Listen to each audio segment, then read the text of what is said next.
Speaking is one of the most powerful things we can create in the world. For millions of years, your survival and your ability to thrive was completely dependent upon the stories being told around your campfire.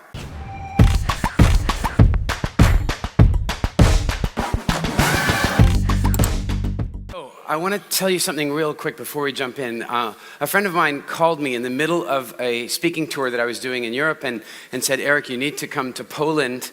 There's a big marketing conference and they need you to come and speak as a favor. And I said, I'm on a tour. I don't have any time at all. And they said, well, do you have any days off? And I said, well, I have one day off just to recharge my batteries, but I'm speaking every single day. And they said, well, what's the day off you have? And I said, it's this day. And they go, well, that's the day they want you to come. And I said, no. I said, no, problem. It's a problem. I'm not doing it. And then another friend of mine called me, and he turned out to be doing some consulting work for the same marketing company. And he called me and said, Eric, they really need you to be there. Would you do it as a personal favor to me? So now I have two of my friends asking me to do them a favor to go to this event in Poland. And I'm not interested in doing it, but now two friends have asked me, I agree to do it.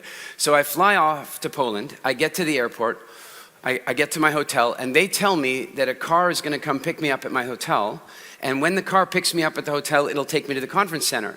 I'm supposed to be on stage at 12, and they tell me the car is gonna pick me up at 11. That's not ideal. You know, it's not ideal, but look, they're running the show, I do what they tell me. The car comes to pick me up at 11, but they don't send a car, you understand? They don't send like a car, they send a taxi. Now, I'm not snobby, I'm okay to go in a taxi. The trouble is that the taxi, when we get there, doesn't know where to take me. So like we get to the conference center, and it's one of these giant conference centers where there's halls, and some of the halls are bigger than this entire building, and I don't know which hall even I have to go to, and it takes us about 35 minutes to get there. So now I have to be on stage in like 20 minutes, and the taxi just drops me. And it's like, it could be a 20-minute walk away, I just don't know. And so I'm running around trying to figure this out, thinking, why did I do this favor for my friends? I should be relaxing right now. I should be recharging my batteries. I should be putting on my own oxygen mask. Is that true? Yes. Absolutely. So I finally find the hall. I run in, and there's a registration area. And the registration area says like regular tickets, VIP tickets, and speakers. So which lineup should I go to? Clearly. But I go to that lineup, there's nobody in it, but there's nobody working at that part of the table. So the woman who's right there working at the VIP section, I say, hi, I'm a speaker, I need to register. She goes, oh, that person's on a break, just join the line for the VIPs. Well, there's like 6 people in that line, and I've been watching her, and it takes her about 4 minutes per person to register them. And I'm like, I go, okay, I can do that, but it's taking you 4 minutes per person to register. And that's gonna take you 24 minutes, and I'm supposed to be on stage in 8 minutes. What do you think we should do? She goes, maybe I should register you right now. So she registers me and then gets a woman to come over, and the woman comes over to take me to the main hall where the conference is. We get over there, I'm like, I have to pretty much walk onto the stage. We get into the room, it's this huge theater style room with the elevated seating and the control booths at the top with people in them. But the one thing was missing. The audience. There was like nobody in there. There's like 12 or 15 people. And by the way, were they all sitting right here? No, 2 over there, 1 over there, 1 more over there. Like they're scattered around. And I turn and I go, where are the people? You know, I'm here doing you a favor. Where are the people? And she goes, oh, they're expecting you. They'll walk in once you get started.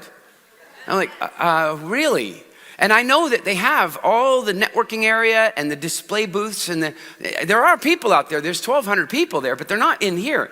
And I go, well, when did the conference start, the speaking part? And she says, this morning. I said, oh, are we on a break right now? And she goes, no, it's happening right now. There's a woman on the stage. I'm standing down here, and there's the stage. It's much higher.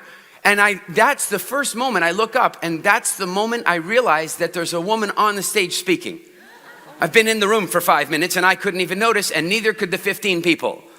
The 15 people are checking on Facebook. They're looking for the bottom of the Facebook wall. Have any of you found it? Anybody? They're looking for it. They're gonna injure their thumb looking for the bottom of the Facebook wall. And so that's when I realized that the woman is on the stage and I'm going, there's 15 people, I want to leave. I do not want to be here. I'm doing these people a favor. I'm not charging a fee. It's not, I don't have programs and stuff in Poland to be marketing. Like there's a favor and I just want to go.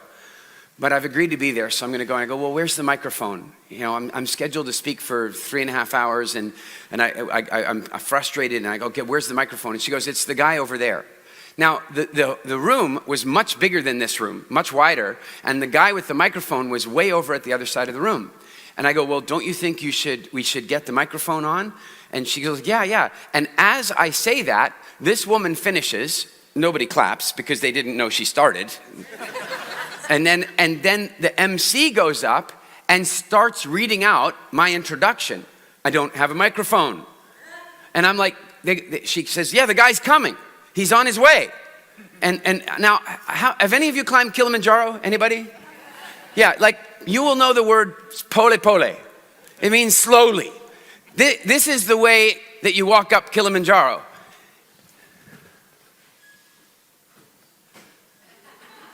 And this is the way the microphone guy is walking. And I'm way over there. There's no way he's going to get to me in time. And as he gets to about here, the woman goes, and please welcome to the stage, Eric Edmeades. Nobody claps because they couldn't barely hear her.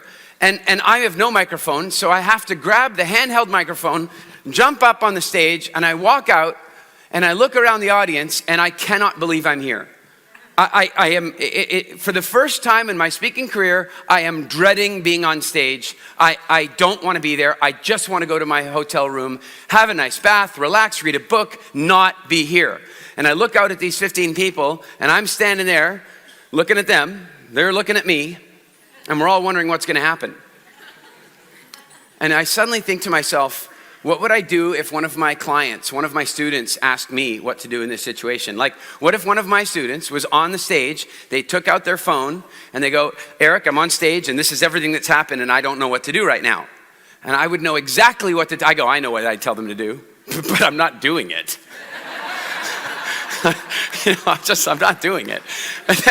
And then I thought, oh God, that's not who I am as a teacher. I really try to practice what I preach. So if I think they should do it, I'm going to have to do it. And I stop and I go, all right, guys. By the way, a handheld microphone. How much does one of those things weigh? It depends on how long you have to hold it for. 3.5 hours, the thing gets pretty heavy. So I'm starting, I can't believe this. And I go, all right. I think that in order for me to help you, I'm going to have to prove to you that I know something about marketing. You came here to learn about marketing, and there's nobody in the room. That doesn't say good things about me, does it? Do I have their attention at this point? Yeah, they're kind of going, wow, that's an interesting thing to say. And I go, and I think the only way that I'm going to be able to get you to hear the important information that I have for you today is if I can get this room full of people. If I can get this room full of people, then you'll probably pay attention for the whole 3.5 hours. Isn't that true? And now, are they intrigued now? So I'm like, so I'm going to do that, and you're going to help me. And they're like, what? And I said, this is what's going to happen. In a moment, I'm going to count. I'm going to count down from 3. And when I get to 1, you're all going to jump up. By this point, there's now about 25 people in 1,200 seats. And I go, I'm going to count from 3 down to 1. And when I get to 1, you're all going to jump up, and you're all going to clap and laugh and scream really loudly. And then the people will come in. And here's the thing. I know some of you are thinking, I'm not doing that. And the reason you're thinking, I'm not doing that, is that you think you're going to look stupid. But the problem is, the other 14, 15, 20, whatever, the other people are going to do it. So when you don't do it, you're going to look stupid. Are you ready? I said. They said yes. And I said, all right. Now, the reason I'm telling you this is there's some people out there that think that the phone call they're on right now, they think that the conversation they're having about the Guns N' Roses concert is more important than what's happening in this room, and I'm telling you that it's not. And so when I count down from 3 to 1, we're going to do the exact same thing. Does that sound good? Yeah. All right. I walked up in front, and I said, let's do it. 3, 2, 1, go! Oh my God, that's incredible! Oh, it's so funny!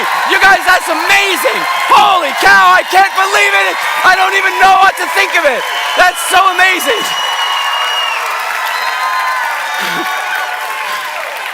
All right, we'll see if we got their attention. So are you guys ready for some fun? Yeah. Awesome. I am about to share with you one of my favorite things in the whole world to share with you. I have devoted this part of my life to giving people the gifts that I believe are the most valuable in the world. I have been honored over the last 3 weeks that we've been here in Tallinn to have people walking up to me all the time and telling me the stories about how their life has been transformed from a health perspective. People are telling me about the weight that they've lost and the pain and symptoms that are gone.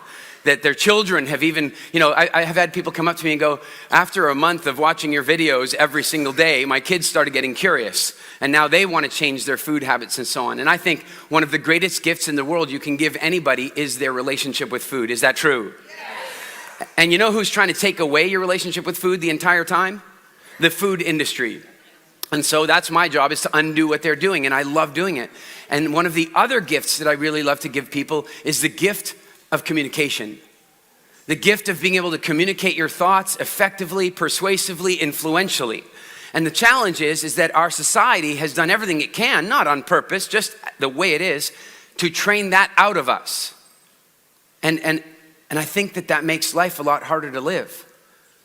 I think some of you find yourselves having an intense conversation or a negotiation, and every now and again, you walk away from that conversation and you think to yourself afterward, I wish I'd said this. Who's had that feeling? I'd like it to go away. I'd like you to not have that feeling. I'd like you to say the things that you want to say. I'd like you to express yourself the way you want to express yourself. I suspect that if you do that, it will change your relationship with you. It'll change your significant relationships, your romantic relationships. It'll change your relationships with your parents. It'll change your relationships professionally. It'll change everything. And for those of you who are interested in getting an incredible professional advantage, I'm talking the biggest professional or business advantage possible. What we're going to do today is going to be unbelievably valuable. And I'm going to give you some of the sort of theory and science behind this. Now, this is going to be shocking for some of you, especially those of you that are younger. There was a time before the internet. I know. And then this will be even more shocking to some of you that are a little older than that. There was a time before television. Can you imagine, what did families do? They sat around the radio. No kidding, families used to sit around the radio. And so what's really shocking is there was even a time before the radio. And what did families do then? They sat around the fire. They sat around the fire, and I have been privileged to sit around that exact fire. And what I mean by that is that in my research for WildFit, I have had numerous visits with the Hadza Bushmen. And the Hadza Bushmen live very much the way most of our ancestors did for most of our history. And they sit around the fire. And I want you to think about something. If you're sitting around my fire 100,000 years ago, and I share a story with you, and it's entertaining and it's engaging and it makes you think and maybe it makes you laugh.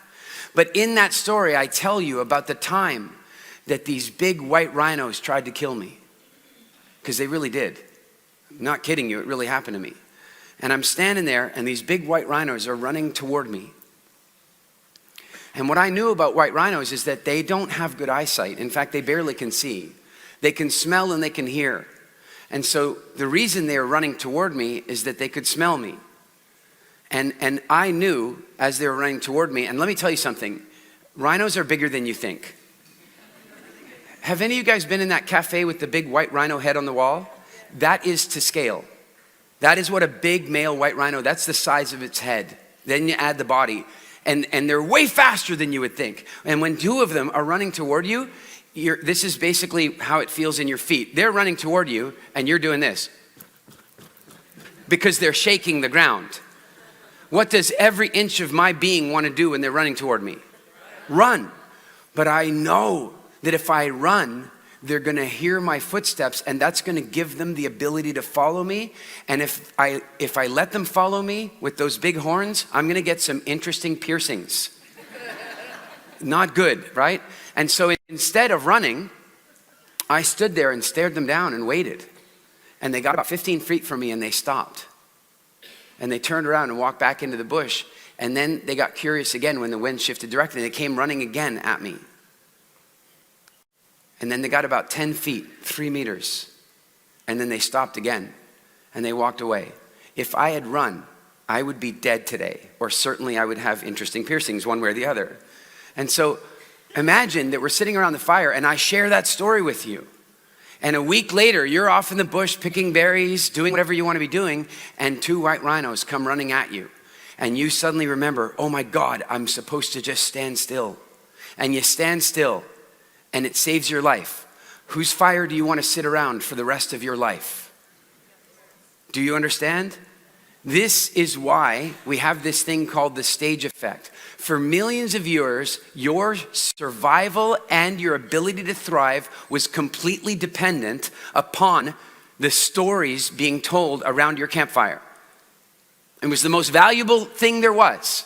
Nothing could be more valuable than you sitting around the fire and hearing the stories. And you started listening to these stories when you were 2 and 3 years old. And by the way, can 2-year-olds understand even though they can't speak? Can they understand?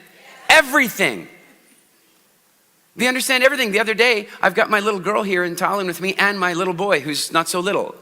My boy is 20 years old and my little girl's 2 years old. And so they don't get to spend much time with each other. And so they're hanging out. And I go to Zoe, I go, Zoe, do you love Daniel? And she goes, and I go, Daniel's your brother. And she goes, and I go, that means Daniel, that I'm Daniel's daddy too. And she goes, she understands it all. And so we're sitting around the fire, listening to these stories, and they are making it possible for us to survive the most difficult circumstances. And they're making it possible for us to thrive in the most difficult circumstances. And so our DNA loves stories. That's why Hollywood will spend $200 million making it. Do you understand that? Think about that. They will spend $200 million creating a story, and they won't begin to see any revenue on that story until after the $200 million is spent. It's risky, but they know that we like stories. We like stories because it is the primary operating system of the body. And once you begin to recognize that stories are the best way to write information in, then you can look at history and recognize that it's completely true. Every great revolution, whether it's a political revolution, a war uprising, a technological revolution, has been preceded by great speeches and great oration. I remember reading that President Roosevelt was trying to pass some legislation through the US Congress, and none of the congressmen would vote for this because it had to do with changing their lives. It was legislation about congressmen, and they didn't want to change it. And he was getting nowhere. And then he recognized that the world had changed and he could speak directly to the people. Radio, town halls. And so he started doing that. He started giving speeches. And do you know what's amazing is when they put that legislation in front of Congress, it passed with only 3 dissenting votes because he'd gone directly to the people. Speaking is one of the most powerful things we can create in the world. I will tell you that I was so terrified that it would make me sick to even think about speaking. But the transition I've gone through over the last 20 years has completely changed my life because of the stage effect. I'm going to share some things with you. When I was 15 years old, I was homeless. If I look at my life from that starting point, if I look at my life from being a homeless teenager on the streets of Edmonton, Alberta, to the things that I've achieved in my life since, and I'll give you some examples some of you know. I was invited one day to do a tour of the original Industrial Light and Magic movie studios. For those of you who are not familiar with Industrial Light and Magic, it is the special effects shop that George Lucas created to make Star Wars. And one day I was offered a chance to go do a tour of these studios. And when I got there, I found out some interesting things, that George Lucas had sold the studios to some private guys that were running it for about 3 years, and they weren't running it very well. And they were trying to raise money from investors for all kinds of cool movie technology and 3D technology. And I watched one of their investor pitches, and it was atrocious. I mean, it was bad. It was the don't invest in my company presentation. It was terrible. And so I'm sitting down with everybody afterward, and I'm not saying anything because I'm just a friend. I'm just a guest here. And then Gavin, my friend, says, Eric, what are your thoughts on the way we should do this? And I'm like, Gavin, I don't want to offer my thoughts. I'm not from the movie industry. I don't want to do this. I wasn't nervous of public speaking, you see. I just didn't want to crash in on their party. And then they said, well, why does, yeah, Eric, what's your opinion? And I said, do you guys really want the truth? Like, do you really want the truth? And many of you will know this about me. How many of you have been to any of my seminars? Anybody? Am I nice? I'm not nice. And what I mean by that is that you might ask me a question, and the first thing I'm going to ask you is, do you really want to know? And so that's what I said to them, do you really want to know?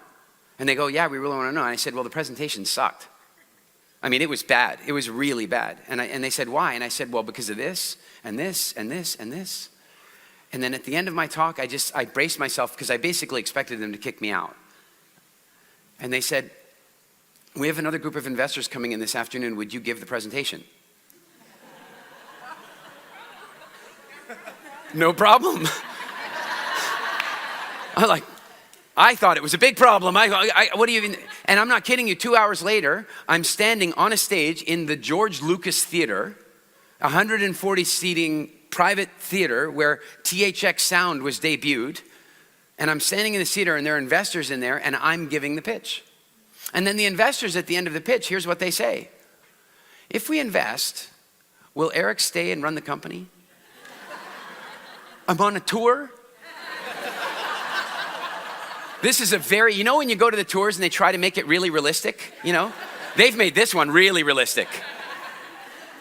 In the end, the investors decided not to invest, and I got talking to my friends, and I went to the owners one day and I said, look, I think you guys are in a lot more trouble than you're letting on, and here's my offer. And I offered to buy the company, and they said no. And so I flew home, and I was living in the Caribbean, in Turks and Caicos, and I flew home, and I got a phone call almost the minute I walked in my front door, and they said, would you come back? And I said, why? And they go, because we want to take your offer. And I ended up buying the studio. And the first thing we did after that was work on Avatar. And then we worked on Pirates of the Caribbean and Transformers and Elysium. And then from that company, we started a really cool company that literally built life-saving technology for the US military. We literally saved lives. And that only happened because I had become comfortable with speaking. I got another phone call one day and they said, Eric, could you come and do a talk here in Vancouver, Canada? And I said, that's great. I don't think I've spoken. I left Canada when I was in my mid-20s and I'd love to come back and do a talk in Canada. And I gave this talk. And at the end of my talk, the woman says, would you come back and do another talk during the Olympics? I'm like, sure, that'd be great. I go home. She calls me a few weeks later and she goes, Eric, I need your help with this event in the Olympics. I said, sure, what do you need? She goes, well, we're setting up, it's the city of Vancouver, and we're setting up this host program where every 4 days of the Olympics, we have a different group of people coming in from different industries in the United States. So the construction industry, the medical industry, the legal industry, and so on. And she says, the trouble is that we want to get the people from the visual effects and movie production industry to come, and we can't get them to show up. We just can't get them to show up. And she goes, why won't they come? And I said, oh, well, when you're in the movie industry, you just get invited to everything. It's just the way it is. It's the sexy industry and you get invited to everything. So pretty soon you learn you have to say no to cool stuff. I'll tell you, by the way, one of the coolest ways you can accelerate your manifestation in life, one of the coolest ways that you can accelerate your ability to manifest incredible financial freedom is to become totally okay with celebrating saying no to cool stuff. FOMO can be one of the single biggest blocks to your manifestation. Fear of missing out can absolutely get in your way of creating an incredible financial future, and I'll tell you why. Think about Richard Branson, who wakes up in the morning. How many things can he do that day? Anything. He can do anything that day. With who? With anyone. If Richard Branson called any of you in this room and said, hey, do you want to come out with me, go for a little boat ride or something tomorrow? Who's going with Richard Branson? He can call anybody at any time and do anything. But what that also means is every single day, there are 9,000 incredibly cool things that he's not going to do. And he probably had to get okay with that because some of you, when you have a fear of missing out, it's painful. Who feels a little pain when they're missing out? That pain is something your subconscious mind will do anything it can to avoid. And so that includes holding you back from creating those opportunities in the first place. So now what you do when you have a fear of missing out is you don't have a fear of missing out. You have a new thing. It's the celebration of missing out. I celebrate when I miss out. Just a few weeks ago, we had our first ever Wild Fest conference. We'd set it up, it was done, it was booked, and then I, no kidding, got the invitation to go to Richard Branson's private game reserve in South Africa and hang out with him. And I had to say no. And you know how I said no? I said, no, how cool is it that I have to say no to that? Does this make sense? And so the problem is these people in the movie industry, they've gotten really good at that. They just say no to all the cool invitations they get. They just say no. They don't have to do it. And she goes, but how could we get them to say yes? And I said, I'll tell you. The only way I can imagine you're going to get them to say yes is if you book the last 4 days. You book the last 4 days of the Olympics, and you get tickets to the closing ceremonies, because it's the coolest thing, and you get tickets to the gold medal hockey game. In Canada and America, this gold medal hockey game was going to be one of the most sought after sporting events in the history of sports for North America. And the woman said to me, that is never going to happen. Never going to happen. Those tickets are the hottest tickets in the Olympics. We're never going to make it happen. And I said, I know. That's why I said, do you really want to know? Like, that's the only way you're going to make it happen. She calls me back 2 days later and she goes, we got them. She goes, we got a block of tickets and we got them in the coolest section, right there in the club section. We got tickets. Will you be there? What was my answer? Yes, absolutely, I will be there. I wouldn't even want to say no problem in case she only heard the first word, right? Absolutely, I will be there. And then the rest of the industry showed up because we'd made it so cool. Then I went to go do a presentation because that's why I was there. I gave a presentation, 15 minutes. Not motivation, not inspiration, just boring ass stuff about the film industry. Just stuff about how the work we did on Avatar went and how 3D technology is changing the movie industry. Nothing exciting. And then all of a sudden, this guy walks up to me, Hu Bo, Chinese guy from Shanghai. He was one of the producers of the Beijing Olympics. And the way the Olympics work is that the last city helps the next city produce. So he was there helping Vancouver produce the Olympics. So he happened to be at my talk. He walks up to me and he goes, Eric, that talk was fantastic. He says, it's the best one I've seen in the whole program. He says, I'm working on a movie right now, a big feature, a movie about the Sun Tzu's Art of War scrolls. And it's going to be like a $200 million movie. It's going to be like Avatar. And the government has already agreed to fund it, but they've told us that we need to fund a smaller movie first to prove that we can make one. He says, do you have any 3D movies that you would like funding for? Even if I didn't, I just go to the bathroom, grab a toilet roll, and write the damn thing. I mean, if somebody's offering you funding for your movie, yes, you have a movie. Just practice. I just want you to practice with me. Right now, how many of you right now do have a movie? Okay, just a few of you. No, just wait. Actually. Now I'd say something different. I've got money for somebody who has a movie to produce. How many of you have a movie to make? Excellent answer. Excellent answer. 2 months later, he sent us $250,000 to go into development on a project we were working on. Why did that happen?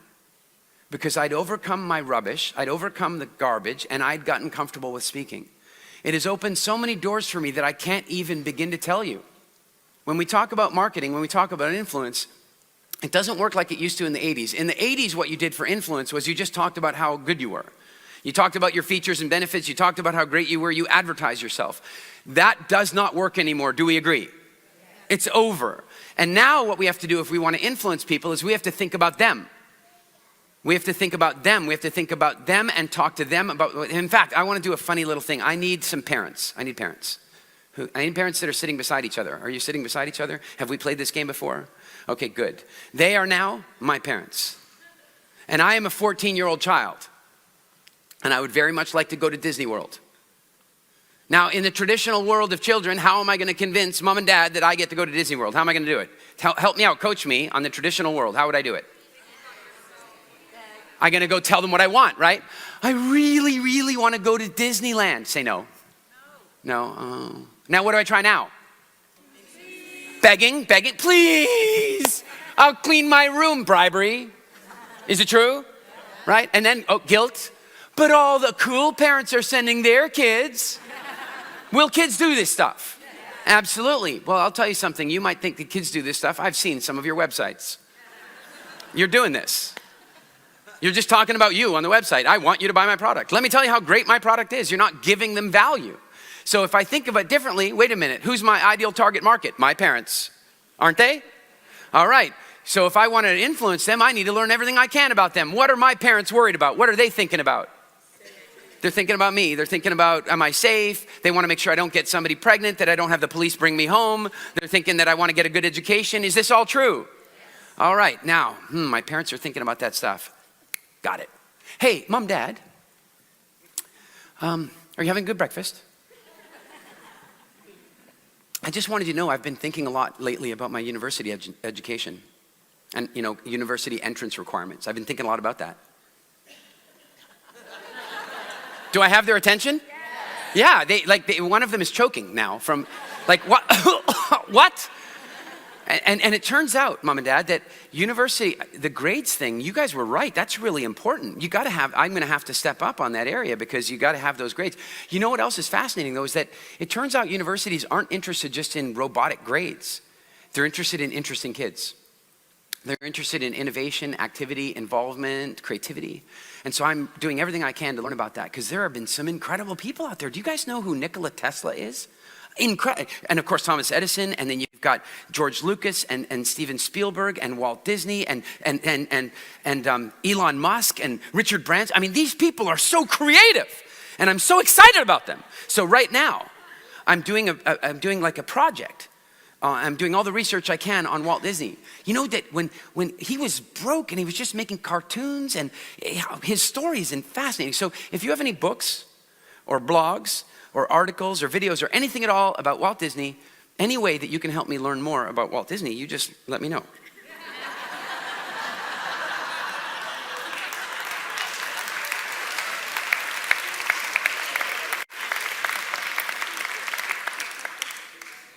Whose idea is it going to be? It's going to be their idea. It's going to be their idea. And I think a lot about this because most of us these days are so uncomfortable with communicating that we don't have time to think about our communication before we communicate. Isn't it true?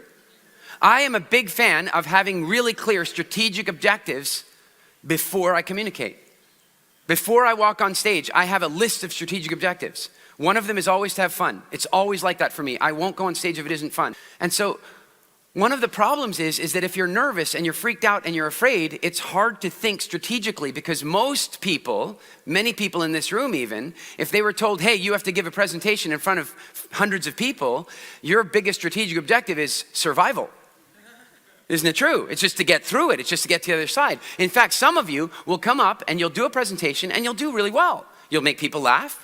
You'll give some good ideas. You'll walk off the stage and you'll have instant stage amnesia. You'll forget everything you said. Who's had that experience? That's adrenaline and cortisol. When you walk up on stage with adrenaline and cortisol, you mess it up. And you don't give yourself a chance to learn. So I'm going to give you a clue, one of the biggest clues you can have in starting to get really comfortable with being on the stage. Never ever tell the audience that you're nervous. Never ever show them with your body that you're nervous. Never let them hear in your voice that you're nervous. Don't do it. How many of you have gone out to do a talk, you've been a little nervous, you've really kicked butt, like you've actually done really well. Once you got into it, you made them laugh, you started to feel pretty good, and then you got off the stage and it was good. And then people come up to you and told you how good it was, and yet somehow you were still nervous the next time. Who's had that experience? The reason you had that experience is that you came off the stage and you walked around and people came up to you and they told you what a great job you did. And you didn't believe them. You didn't believe them because you showed them that you were nervous. And so because you showed them that you were nervous, you believe that their praise of you, that their warm words for you are platitudes and lies. What you have to do is you have to recognize that if you tell them you're nervous, the reason you're doing it, the reason that you're saying, oh gosh, I'm a little nervous today, is you're fishing. That's why you're doing it. You're fishing because you're afraid you might not do that well. You want to set their expectations lower, and that way they're going to give you better feedback. But the problem is the feedback will only feel good. It's like a drug. That feedback is like snorting a line of cocaine. It'll feel good for a minute and it'll mess up your life. Please never let them see you nervous. I had this woman, Jessica. She came to one of my very first ever speaking academies. She came to the academy, and before she came, by the way, she was so scared that even signing up, her hands were shaking. She was so terrified to be there. And then she did the program and became incredibly comfortable and super proficient at speaking. And so sometime later, I used to offer this service where people could send me videos and I would do a video breakdown of their talk for them. And so I did that for her. She sent me one of her videos, and I'm watching the video. And she rocked it. She did this incredible talk on mindfulness. Beautiful talk, beautifully delivered. And she came to the very end of the talk, and then she did something that told the audience how hard it was for her. how nervous she was. It was subtle. It was super subtle. I don't know if I'm going to show it to you. You might not even see it. It was so subtle. But it kind of went like this. She finished her talk. She, no kidding, got a standing ovation. And at the end of the standing ovation, just see if you can see it. It was a little, like, in poker you have the tell. When you're trying to bluff, you have the tell. And so she just gave it away a little bit. Here it was. Everybody's clapping and she goes like this. Did you see it? I couldn't believe it. I'm watching the video going, no, you did this perfect talk. And if she just held on, if she just stood there and accepted the applause, then when the people came up and told her how much ass she kicked, how well she did, she would have believed them. But just that one stupid little thing, she won't believe any of them. No. You cannot show them you're nervous. If you walk on stage acting, at least, if you're not, acting confident, telling them you're confident and not communicating your fear, you will believe the feedback you get and you will feel slightly better for the next talk. And then you'll do your next talk and you will believe the feedback you get and you will feel slightly better by the next talk. 5 talks later, you will not be nervous anymore. You will let it go.